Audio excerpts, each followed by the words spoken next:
Hello to our colleagues joining us from all around the world.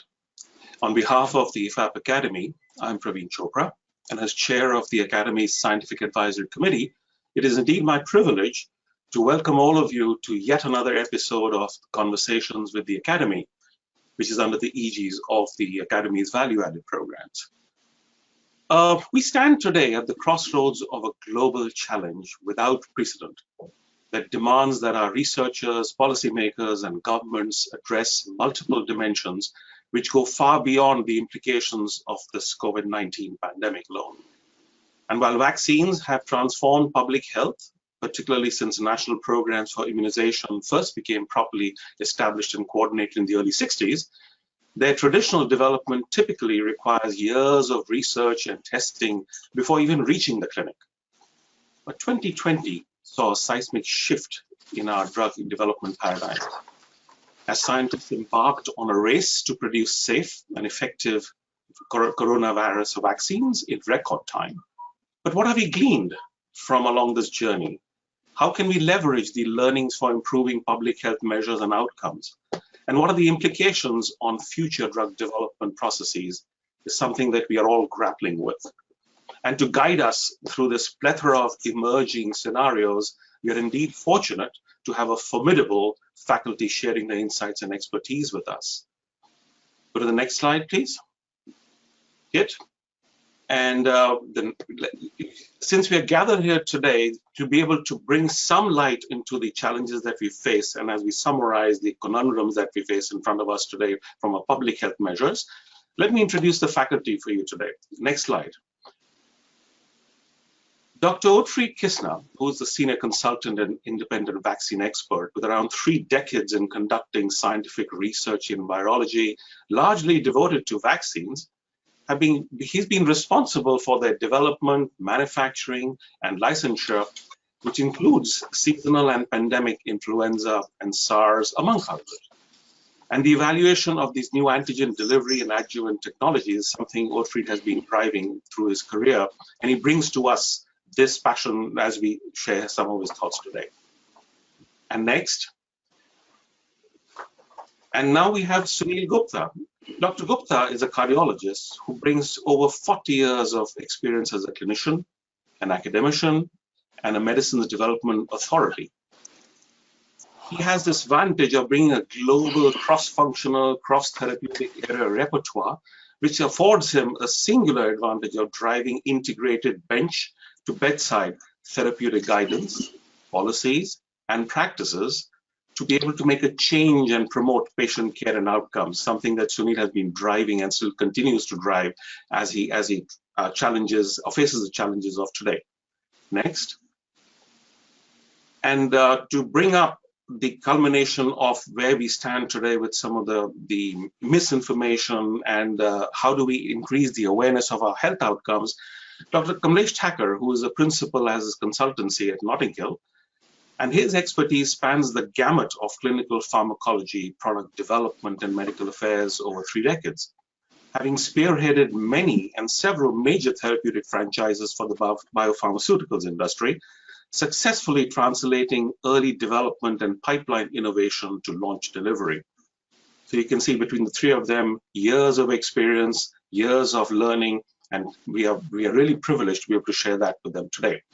So, as we step into this fold, just keep a few things housekeeping in mind. We are having an increasing audience joining us from all over the world. The audience will have an opportunity to be able to ask questions to our faculty as we go along. And please, whenever you need to ask a question, just list it on your computers and we'll pick it up and we'll challenge the faculty with them. And to kick this off, we're going to have a little setting the stage with the poll question to this team. Kit, can we have the poll question to start off to get a feel of where we are with the audience?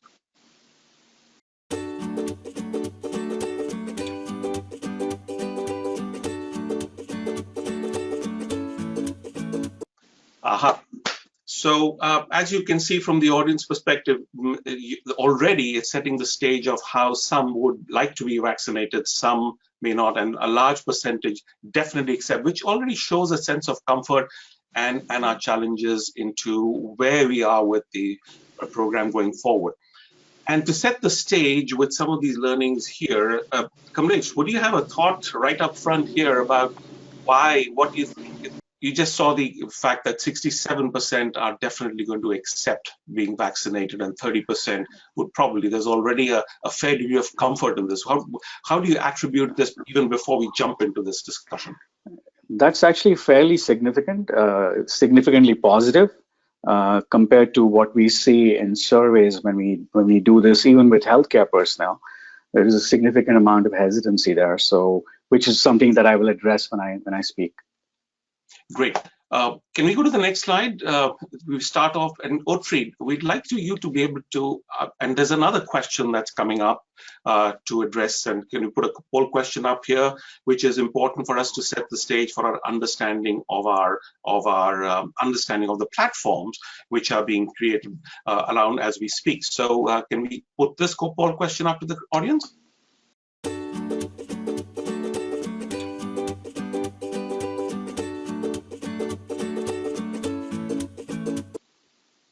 So, Otfried, food for thought. How do you interpret this in your mind? And before we kick off the session at your side.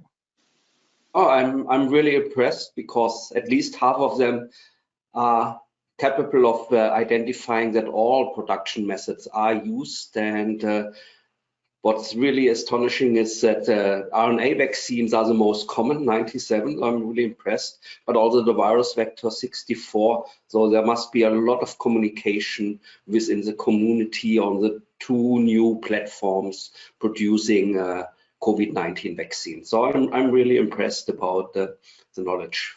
And probably this gives you food for thought to start off. And can we move to the next slide? Kit and Otfried, take it away from your next, all yours. Okay, thank you so much. Can you hear me well, hopefully? Absolutely. So, yes, so it's challenges and opportunities of COVID-19 vaccines in a global perspective. So the next slide, please. So this just have, you know, my background here, American company, so you need a disclaimer. So what I'm telling you is what I know, and you may know better, you know may more, but I'm presenting what I know. But I'm also not responsible to be responsible for any conclusions you make out of what I'm telling you. So it's all with you, and I have no responsibility on this. So having said this, I would like to start the real presentation with the next slide. And this is interesting because sometimes people think, oh, a new virus, new SARS coronavirus, oh, what has happened to the world? But actually, if we go back in history, in the last 23 years, we were confronted with 15 old and new pathogenic viruses causing pandemics in humans. It all started in 97 with avian flu.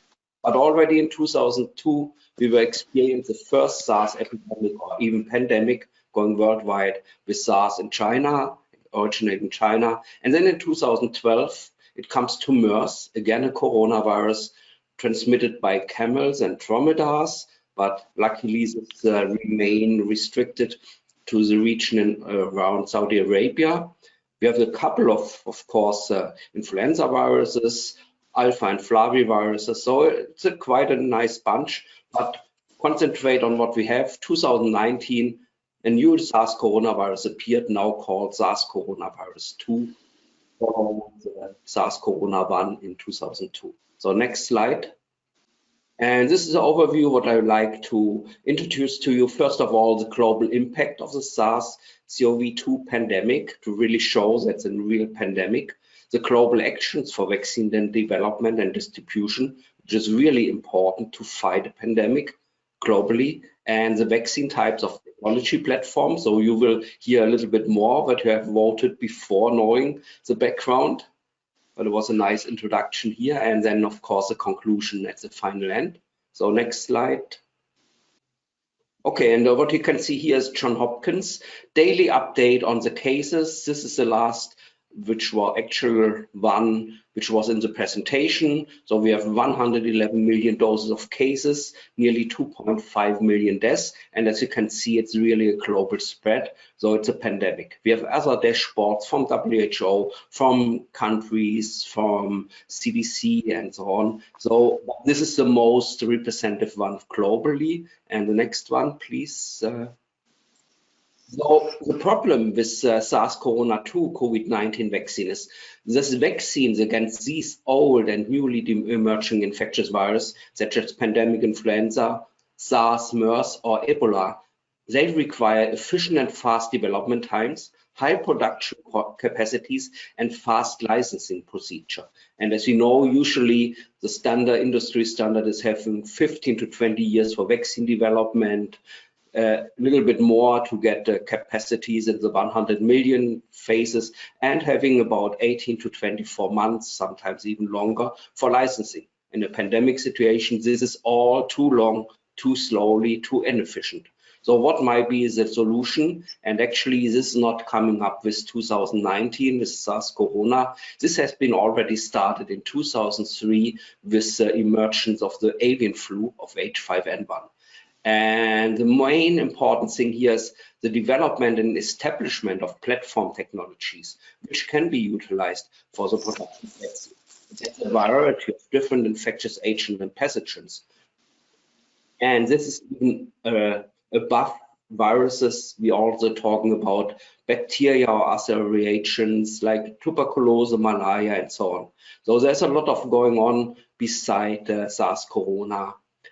Then the private-public partnership, that's also a very good approach. I will explain it later on. And what is very much important is accelerated licensing just in emergency situations, such like pandemics. So it may be mock-up licenses, that you have a license for different vaccine based on the platform, and all the data can be used for fast license of the new vaccine. Emergency Use Authorization, EUA, widely used to really get a fast authorization to use or to get vaccines license. Conditional license. So this started with Ebola. You get a license that allows you to use your vaccine globally, but then you really have to provide data on a regular basis to justify that the license is really based on valid data and on effective vaccine and safe vaccines. And you have rolling submissions, which means you are not waiting until you have the whole bunch of data starting from production over animal models to the clinical studies. No, whenever a package is ready, you send it to authorities, they check it, and then they can skip it because that's done. And this also allows a more detailed evaluation of the submission and a faster evaluation of submission. So actually, it's even more diligent than a classical submission. Next slide. So just to recap here, the rapid development of such vaccines require new strategies and especially constructive and efficient collaborations. And this also may include tech transfers to low and middle income countries. And this, of course, is facilitated by the collaboration between the public sector and research-based industry. And this is called private-public partnership. You also may know it as PPP, or 3P, or P3. It means all the same. So what's the contributions? Private research-based technology platforms, established systems, current GMP production facilities, and of course qualified experienced staff. And public, the governmental and international institutions, they may give financial support of development programs, especially in phase 3 studies, which may be easily have 200 to 300 million investment dollars or euros investment, which is far too much for startup companies, for example. Then, of course, as discussed, accelerated licensing procedures. We need in this emergent situations, stockpiling and distribution of vaccines, and also the liability to proceed with research and production rather than to concentrate on what may happen if something may went wrong. So taking responsibility from a government. That's all here. And the next slide, please. And this brings us to the international collaboration and really WHO again has done here a great job. So it's, they always summarize all the information on clinical studies worldwide. And what we know today, 251 candidate vaccines in development.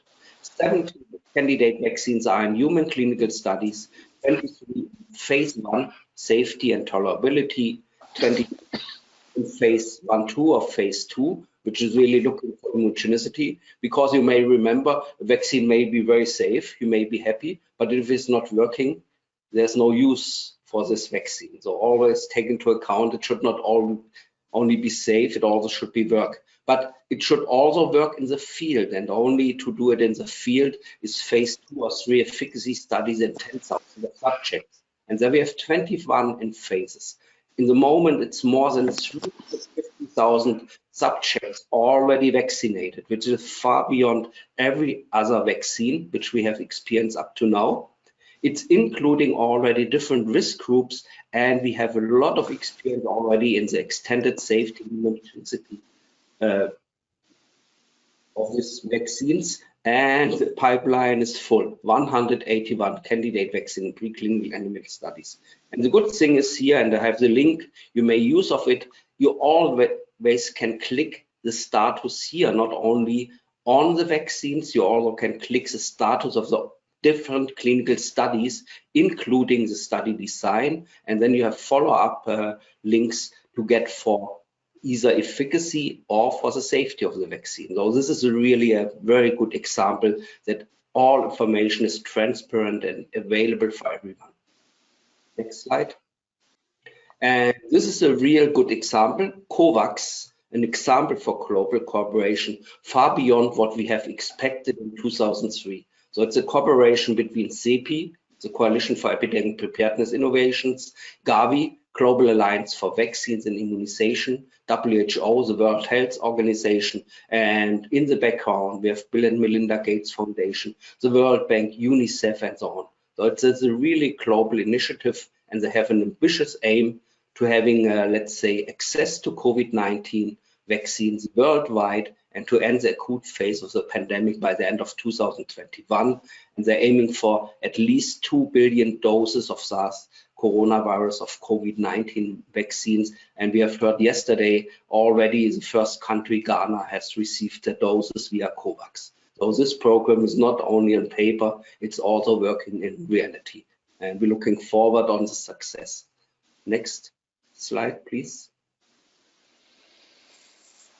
So now we come to the poll question, vaccine types and technology platforms, what we are confronted with. Next slide, please. So the platform technology used here are really the classical vaccine production in cell culture fermenters, which more or less is in place, let's say, since the 50s. Virus vectors, recombinant surface glycoproteins, or domains of the surface glycoproteins like the receptor binding domain, the RBD, new technologies like virus-like particles or nanoparticles, and the very new one, nucleotide technologies based on RNA and DNA, where you no longer apply the vaccine itself, you just apply the genetic information, and actually every cell of your body which is confronted with the RNA, so usually muscle tissues are the production unit of the vaccine. So you are your own vaccine producer. Next slide, please. And just some classical pictures. So here we can see a huge cell culture facility with 6,000 fermenters.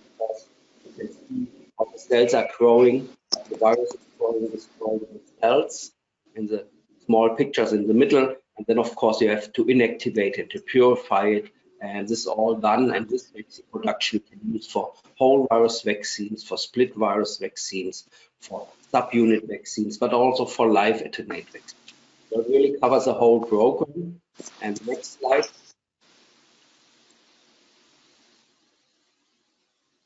This gives you more impression in new recombinant technologies, so-called baculo expression system, where you're no longer using mammalian cell or big fermenter. You have a insect cells, you have insect viruses, the baculovirus. You insert the genetic information here, and then you can do the classical cell culture, which is not so ambitious and more productive than the classical fermentation, and you get a recombinant proteins, and the already licensed one, for example, influenza called Flublok, and actually this company already have done the job in 2003, producing a SARS corona vaccine.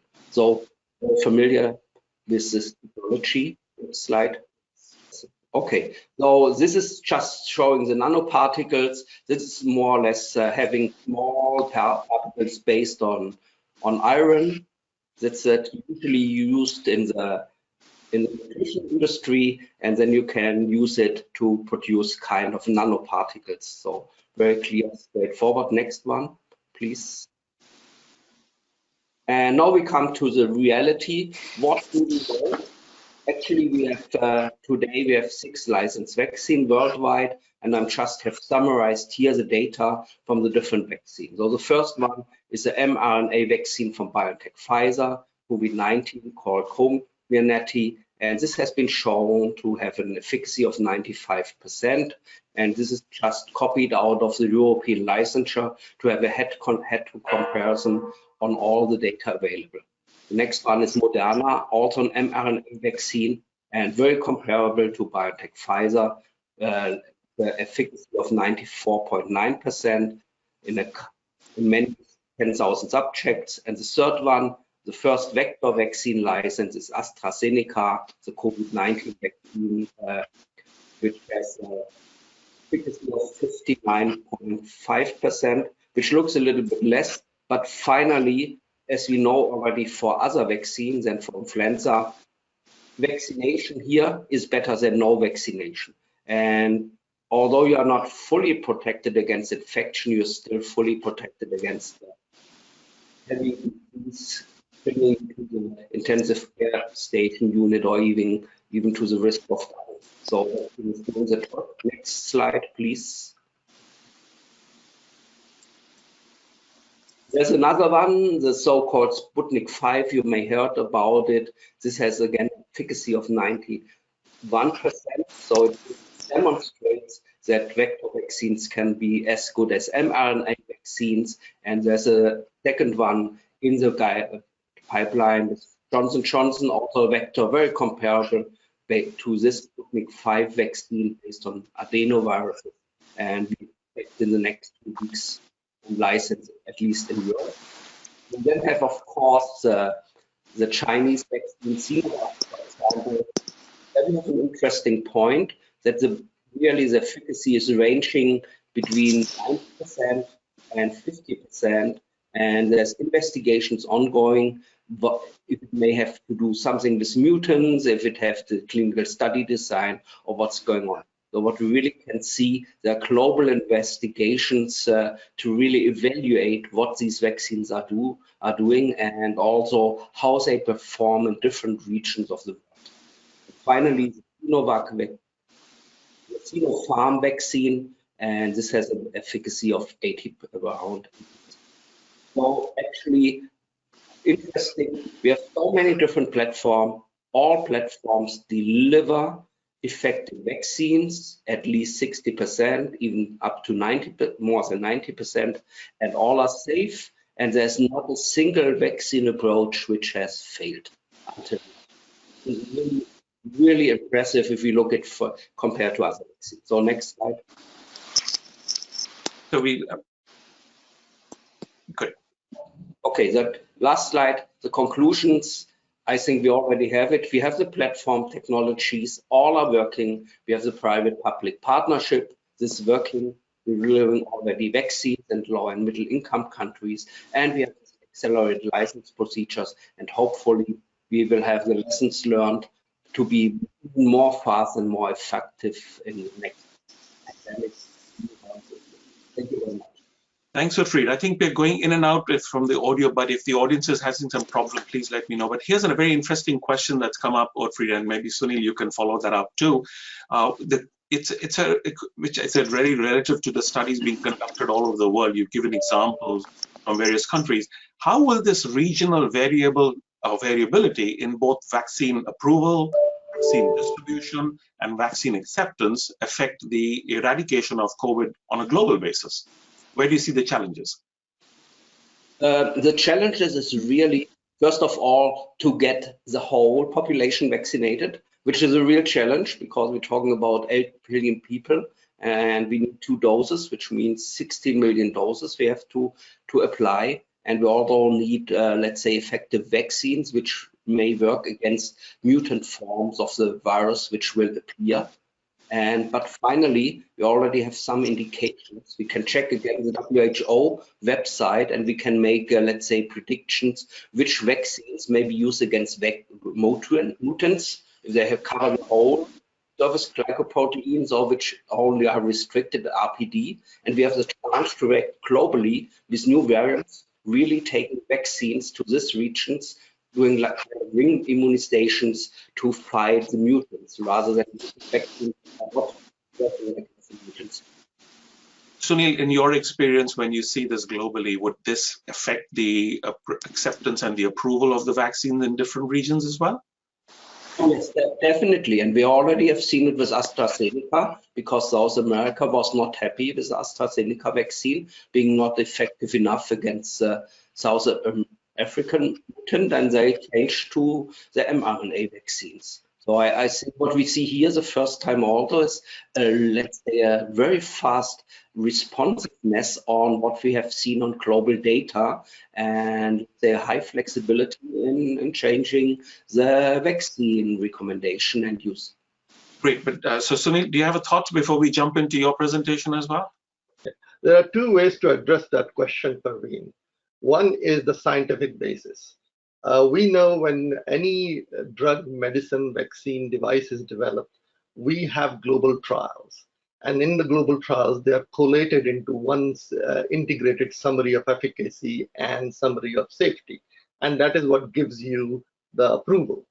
Here, every country, because of the pandemic, has had their own one. So I think scientifically, one cannot compare one database to another database unless a Cochrane and meta-analysis, a systematic meta-analysis of pooled data is done. So unless that is done, it is very difficult to say what would be. However, that's the scientific way of looking at it. Now looking at it in an application part of it. When you look at the data as Ottfried has presented in there, on independently on every submission that you find in there, and when you compare as scientists and researchers, or even as clinicians, you find that there is not much of a difference between the way the efficacy data was collected and the way safety data was collected. The only difference may be gender differentiation may be there. Some may have more males, some may have more females. And the only difference will be population differences. There are Japanese population, there are Oriental population, there are South African population, there are African Americans, and there are white Caucasians, and what they are Southeast Asians. So there may be some, but when you look at it, there may be heterogeneity. But the heterogeneity, in my view, when the Cochrane analysis comes out, will not prove out to be any distinct from anything else. So I feel quite comfortable that it should be utilized globally in different ways. Great. So that's a great segue into your thought process on how do we take it from here? How does it impact our new procedures? So, Sunil? Sure. Can we have the slide, please? This is my disclaimer, basically saying that these are my opinions, and take it as and leave it as you feel. Next slide. So this is what Ottfried had said, and I've basically collated it into a pictorial in there. Can I ask everybody over here, when was this is 9 months of development. What was the fastest development of vaccines in the last 50 years? Does somebody write it down in the chat box? The fastest development of a vaccine was mumps vaccine in 1960.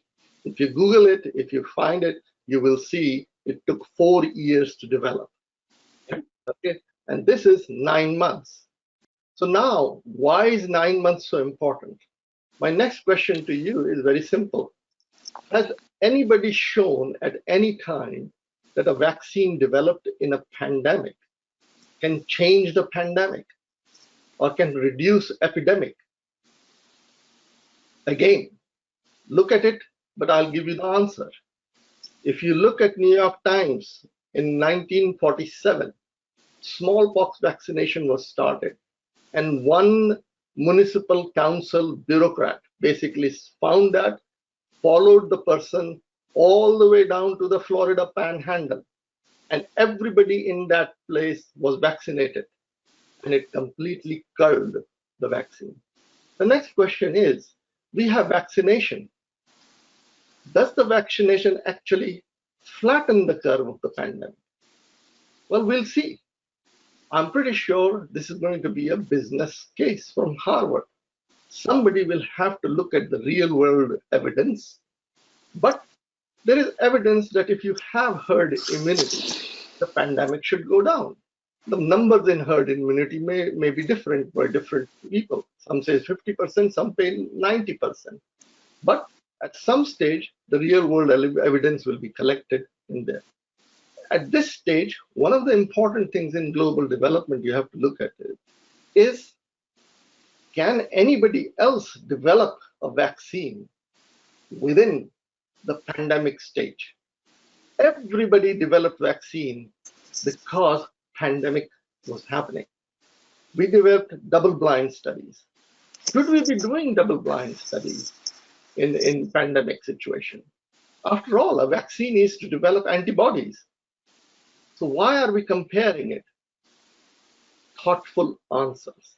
And the reason I'm putting those questions to you for thinking about it, if you go to the next slide. So this is why I'm trying to say, we as physicians, scientists, researchers, always work on the deductive phenomena. We start with a theory, we look at the logical deduction, we look at the statistics, we do the hypothesis, we pick up measurements and pick up observations, and then we continue to summarize it. That is the deductive one. I think the time has come to think about it in the inductive one. This is Walter Wallace from Princeton, emeritus professor from Princeton University. In 1971, my father gave me this book when it came out in 1971, and still then, this is what I have kept in my mind in drug development. Simply to say, yes, you have to follow the process, but unless, like a physician and a scientist, you think it out of the context and question, the process is how it is to be done. The inductive part is what needs to be done and why it needs to be done. And that's what I'd like you to take home when you are going into your work as medical affairs professionals and scientists and researchers and clinicians, to think about what more could be done next, which goes to my next slide, which is my poll question. I'd like to ask you what it is, and I will come back to this. I will refer this to you in a minute, simply because I want to first go to the poll question. Sunil has thrown us an important challenge about how do we see ourselves going forward, and as the audience is gathering up their thoughts, Sunil, we're going to have several questions that have already come in, and it is an important platform to be able to assess how these new vaccines are going to be under the approvals, under the licensure, etc. So you've already seen that the audience is now coming in. We've got a fairly large response already, and I like the way you put Steve Jobs thinking differently.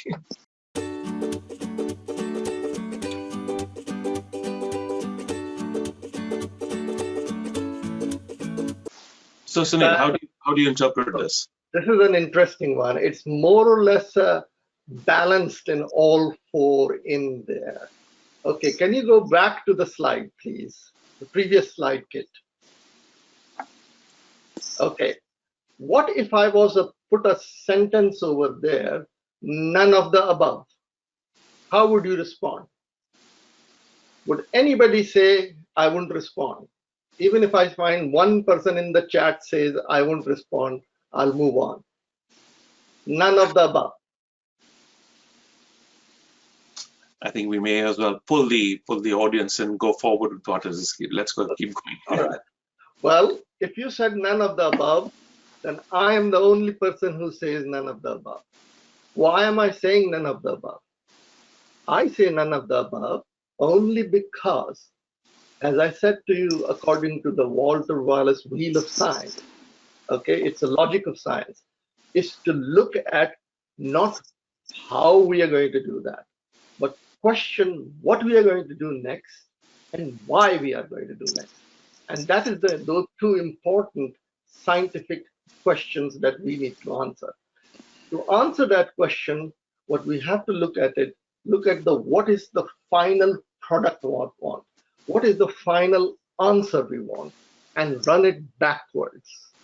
So in other words, in pharmaceutical medicine, we call it the target product profile. You can even call it as a target patient profile. You can call it also summary of product characteristics. Think about it and then go there. So for this conversation that we are having, I'm going to pick out of the plethora of about 15 different things that I would like, only 3 things in there, just because they are the lowest hanging fruit that I think that should be addressed. Next slide, please. After the poll.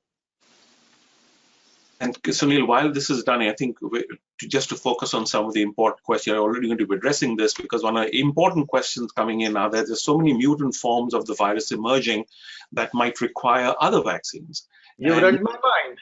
And whoever has asked that question has read my mind. That's the first important question, why, to be answered.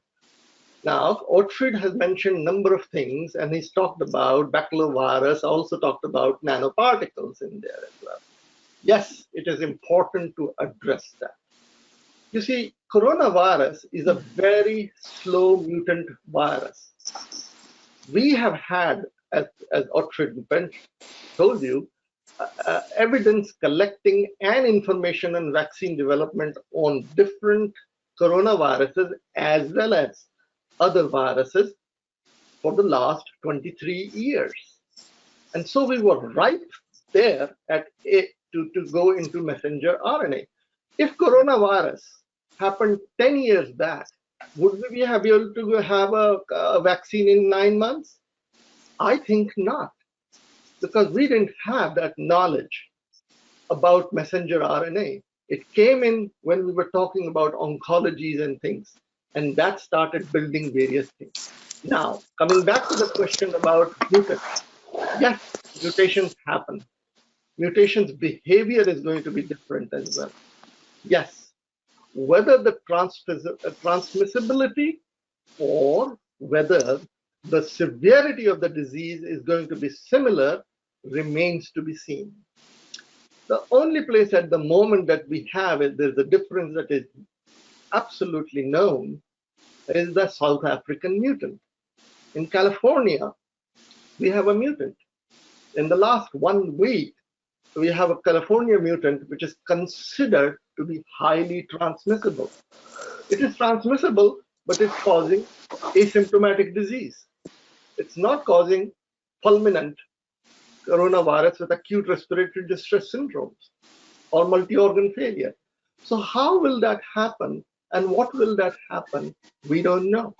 At some stage, we will be working on it. And as Ottfried will say to you, that there's a lot of work already going on at this time. He may not be able to speak openly about it because it's confidential information and work is going on at the moment. But that's a very good question. And for the moment, all I can say is I feel comfortable that we will have the answer very soon about it, because I know coronavirus is a very slow mutant virus. And the reason is very simple. Today, if I had Zika virus pandemic, will I be able to produce a vaccine very quickly? The answer is yes, because we know so much about mRNAs, and we will be able to. How efficacious it will be and how safe it will be, that remains to be seen. So that is a question number one. It's a low hanging. Yes, whoever asked that question is spot on. That's the first thing that I want to know. There's so many mutations going on. what is going to happen about it. And should I take comfort at the moment? My gut feeling is, yes, we should take some comfort in there, but we will come to know whether I will be proven wrong or not. Next slide, please. So let me pull you to the question which is coming up as well about and maybe the learnings will be. Go back to the slide, please. So we'll have to move to the next question, which is also coming up, which is I think you're raising, which is also around the use of the placebo and learnings going forward in clinical trials. So would you address that quickly as well? Thank you. I will address it, but I'll come to it in the next 3 slides later. I'll have that answer. Next slide then, please. So hold your thoughts over there. Very good question that is. It's a very ethical question and a very important question as developers. The second low-hanging fruit is, should we get the second dose or not? Should we get a booster dose or not? In the next 18 months to 2 years, that's an important question to answer. Here's an example. It's a graphical representation of immunology, and it's immunology 1-to-1. When you get a second infection of a virus, you do see a secondary response which is higher than the primary response. What does that tell me scientifically? Whether it's translatable or not, I don't know. It has to be proven. But what does it tell me scientifically? What can I induce from there? What can I infer from there? Perhaps there is a need of a second dose. Perhaps there is a need of a booster dose, because that's the only way I will know whether my immunity is going to last for long. Influenza virus is a mutating virus. It's a rapidly mutating virus. And we have to have an influenza vaccine every year, a new vaccine every year. Coronavirus, and especially Corona SARS-2 virus, is a slow mutating one, as far as we know so far. This is the information 1 week back. Okay.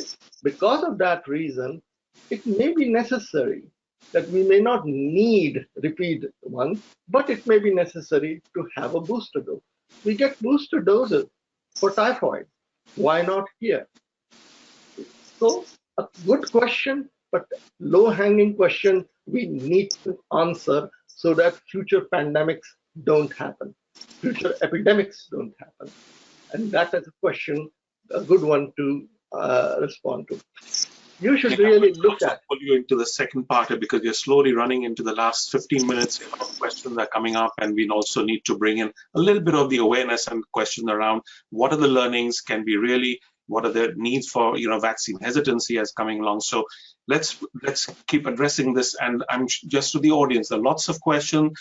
Rest assured that we are going to gather all these and put them all together at the end and come back to you with the responses from the faculty. Very well. Thank you very much. So next slide, please. So that's another question. The second 2 questions. The third question that I have in my mind is, next slide, please. Will I get long-term immunity from these vaccines? I don't know. But that's what I need to think as a scientist. And I need to prove it. I need to prove it to myself. I need to prove it to my peers. I need to prove it to the public. I need to prove it to the policymakers. Okay, and those are the things that is necessary, at least for the next 18 months to 2 years for this COVID vaccine. I will now turn it around. The point that we were talking about, what do we do in clinical development? The question came in, and I said I will ask for it. So at this time, I need to think about how I can sustain public health. Okay. Has anybody seen the polio virus? Let's go to the next slide, please.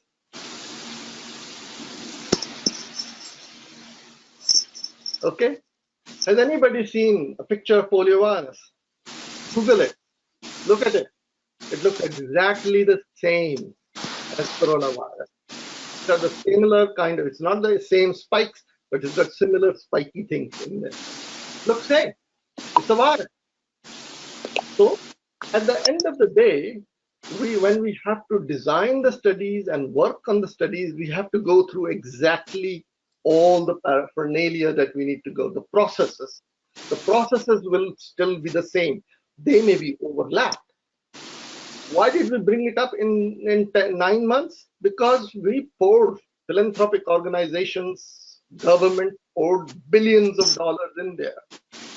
What would happen if this coronavirus was only in Africa? Would we have come back? I don't know.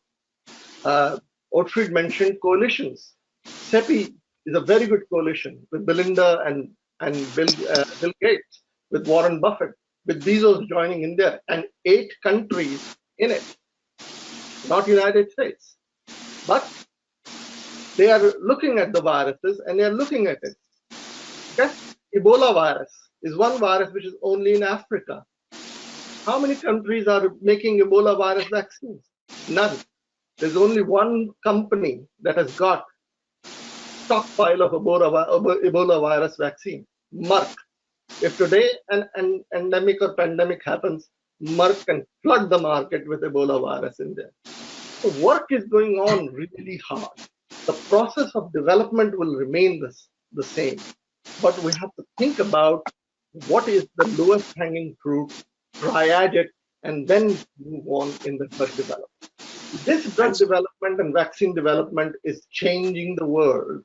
Even device development and other medicines development, we will have to start looking at, and Ottfried mentioned it a little bit in his, we'll have to look at how we can have an accelerated development. Should we have adaptive design? Should we have pragmatic design studies? I don't have the answers to those. We will get the answers in there, and those are with the feet on the ground, looking at it, doing it, continuously evaluating it, and then submitting it, and then having a dialogue and discussion about it. That's all that I have to say. Thanks, Sunil. I think this puts it on very well, but these are, and what we have in front of us is what the audience can go away with, some of the questions that still apply on how do we apply these learnings to go forward. But it is a perfect segue to the next one. And with all this information, how do we interpret this as unbiased good science? So Kamlesh, give us a few thoughts, and I know we are running short of time here, but you have a last opportunity to be able to give a message to the audience. How do we take these learnings to avoid the disinformation? Kamlesh. Thank you, Praveen. So let's go to the next slide, please. So today I'm going to speak to you about vaccine hesitancy and other misinformation that's preventing people from accessing, or rather preventing people from accepting vaccines even when access is available. Next slide, please. So according to the WHO, vaccine hesitancy is described as a refusal or a delay in acceptance of vaccines despite the availability of vaccination services. So access not being an issue, however, there is still a resistance to taking the vaccine. Potential reasons for vaccine hesitancy have been described as being three main reasons. These are not individual. They all are, think of it as overlapping circles. They all kind of blend into each other. The first one is contextual influences, which arise mainly due to historic reasons or socio-cultural reasons or economic or political reasons. Second are individual and group influences, which are really related to the fact that you may have a personal perception of the vaccine because you've taken it and had a different reaction to it, or you may be influenced by a social or a peer environment who have taken it and have had that experience. And vaccination specific issues. This is always going to be the case for every single vaccine that we look at, because each vaccine is different. And the vaccination issues are really influenced by factors such as complacency, convenience, and confidence. Next slide, please. So this is a slide from a recent report from the group that conducts the Vaccine Confidence Project. This is a WHO-sponsored exercise. They did surveys in 2015, and they did a recent survey in 2018, which was then collated together in 2019, and the publication happened in 2020. So what I'm showing you on the left is a global map of vaccine acceptance or the opposite of that would be vaccine hesitancy. And you can see that the brown, which is vaccine hesitancy greater than 70%, greater than or equal to 70%, has completely gone away and been replaced by the green on the right side in 2018. So there is, vaccine hesitancy is decreasing in different geographies. For example, Australia also has about a 10% decrease in vaccine hesitancy, although they started from a slightly lower base. Next slide, please. So, and this is another global survey that was recently published in Nature Medicine. And they looked at 13,426 respondents in 19 countries. This particular survey was specific towards the COVID-19 vaccine. The survey was conducted in June 2020. By that time, almost everybody knew that vaccines were coming. The mRNA vaccines had been developed, and very soon clinical trials are going to be starting. So think of that as a backdrop when people were asked the questions about whether they would accept taking a vaccine or not taking a vaccine.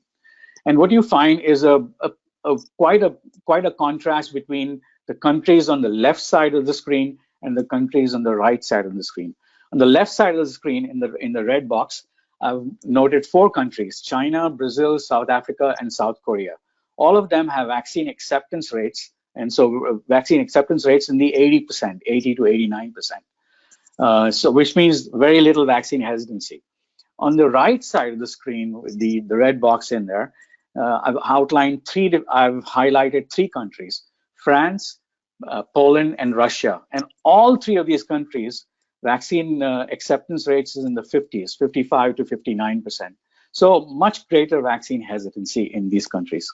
Next slide, please.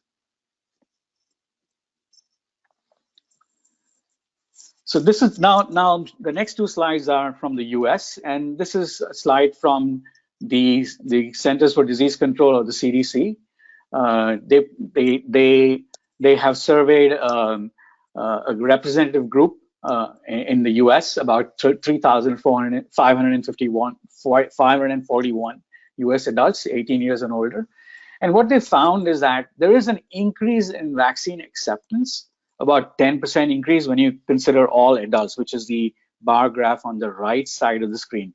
The red, the first bar graph, the red one, is the September 2020 data, and the orange one is the December 2020 data. So between September 2020 and December 2020, when the audience that was being polled knew that there were vaccines coming, there was an increase in acceptance when you go across all adults. When you look at the priority groups, there was an increase also, but the highest increase was in the adults who are aged 65 years and older, because obviously they knew that this was the group that was being affected the most. However, there was also continued hesitancy to take the vaccine, and this was mainly related to vaccine safety and distrust in government. And that was seen in several subgroups of the population. And I've highlighted those in the blue bar on the right side, the blue graph, or the blue rectangle on the right side.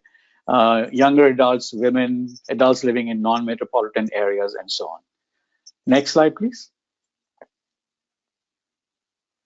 So this slide shows a public-private partnership between the CDC and 3 different pharmacies who are chain pharmacies in the US: CVS, Walgreens, and Managed Healthcare Associates. So these pharmacies have been given the remit to go to about 11,000. They went to about 11,460 skilled nursing facilities, which were located in long-term care facilities. And their remit was to go and vaccinate all of the residents and the staff that were in these long-term care facilities.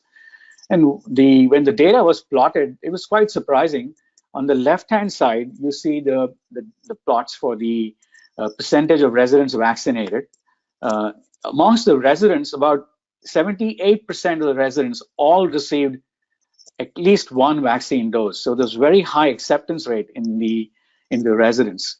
But when you look at the graph on the right side, the staff members, these are educated healthcare personnel. Amongst the staff members, there was only about a 38% acceptance rate. This is incidentally very similar to what they see with the annual influenza vaccine uptake too, especially in the staff members. Next slide, please. So this is a slide to just show you, this is a slide from the Kaiser Family Foundation. On the left-hand side, there's a graph that shows a polling of the physicians, the healthcare personnel that was polled. And what they found was that at least 47% of the healthcare workers that were polled felt that taking a vaccine was a personal choice and that they were not really interested in taking it because it would be for the greater good, which was quite surprising. In the interest of time, I'll move on to the slide on the right side.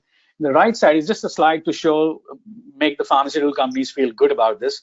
This was actually a survey that the Kaiser Family Foundation did in July and then again in December of 2020. So remember, in July of 2020, the pandemic was at its height. There were no vaccines available. Vaccines were in the works, but there were no vaccines available yet. In December 2020, now you have vaccines available. So there was a distinct change in the way pharmaceutical companies were being perceived. Between July and in July, pharmaceutical companies, there was about an 18% perception that pharmaceutical companies were really interested in working for both the public good as well as making a profit for themselves. However, in December of 2020, that perception completely changed. Now people felt that pharmaceutical companies, 58% of the people felt, so a significant 40% more people felt that pharmaceutical companies were balancing the public good as well as profits. Next slide, please. So Kamlesh, I know we are coming close to the hour and we'll hold the question around building trust for another webinar coming up in the future.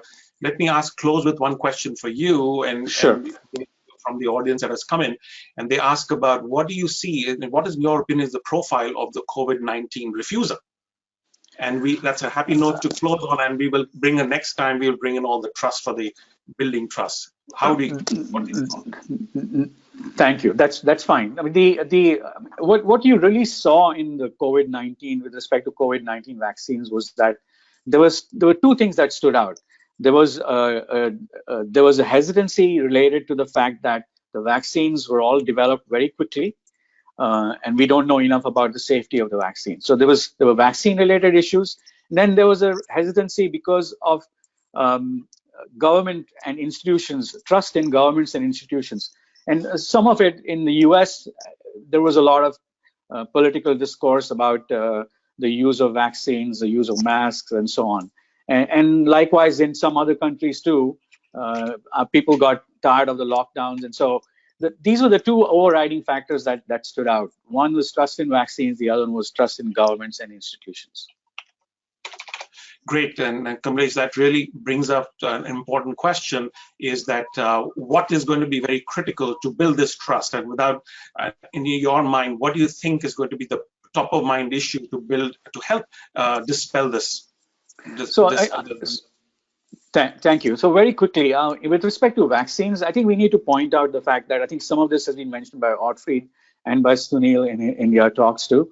We need to point out the fact that the development of the vaccines was compressed. However, no shortcuts were taken during development.